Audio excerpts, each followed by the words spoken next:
Hello, my name is Peter Kim, and before we begin, I would like to thank you, the audience, for coming to hear and discuss this growing issue in today's world, as well as our beautiful teacher for allowing me this opportunity to present the case for the reality of global warming before you all. And now, global warming.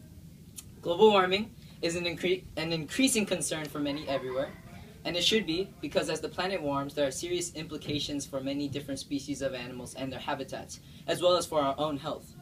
However, many others, including ignorant little Korean boys all across the globe, deny global warming's reality, crying other claims based upon their own scientific evidences.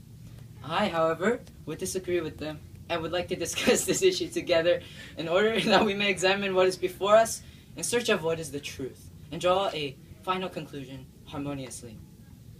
The Intergovernmental Panel on Climate Change, or the IPCC, stated, quote, "Scientific evidence for warming of the climate system is unequivocal," end quote. Evidence for this warming of the planet has been traced back to an increase in global carbon dioxide levels. Now, we know that certain gases trap heat, creating a sort of blanket effect on our planet.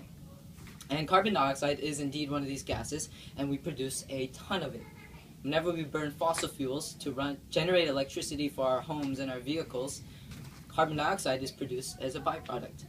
And thus, in our atmosphere, carbon dioxide has slowly been accumulating, and levels have been increasing, and the planet has been warming.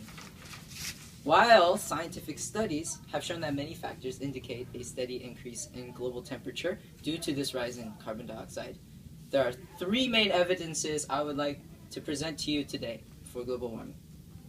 First off, that global temperature has indeed been rising.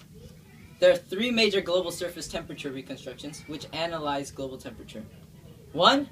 NASA's GISTEMP analysis. 2. The CRU-TEM analysis. And 3. An analysis by the NOAA's National Climatic Data Center. All three of these show that the Earth has warmed since the late 1800s, and moreover, that most of this warming has occurred very recently. For example, 20 of Earth's warmest years have occurred in only the past 30 years, and the top 10 warmest years in the past 12. Therefore, scientists have been conducting more studies showing a direct correlation between rising global temperatures and rising carbon dioxide levels. My next piece of evidence for you is that the ice sheets are shrinking. Ice sheets in places such as Greenland and Antarctica have decreased significantly in mass and size. NASA conducted a study that shows that Antarctica has lost about 152 cubic kilometers of ice between 2002 and 2005. On the other hand, Greenland, per year between 2002 and 2006, has lost about 150 to 250 cubic kilometers, which is about 36 to 60 cubic miles of ice. Ice levels naturally fluctuate from year to year, depending on seasons and temperature changes. But in Greenland, the area affected by seasonal ice melt has more than doubled in the past several decades. Finally, my last piece of evidence is that the sea levels are rising. There are two factors, both related to global warming, that primarily cause sea levels to rise. One is water that has been added from the melting ice shelves, and two, the growth of water as it expands as it warms. Global sea levels have risen about 6.7 inches in the last 100 years. However, in the past 10 years alone, the rate has nearly doubled to a whopping 13 inches. And this is a lot in terms of sea level. And of course, it implies a rise in global warming, as that is what primarily causes sea levels to rise.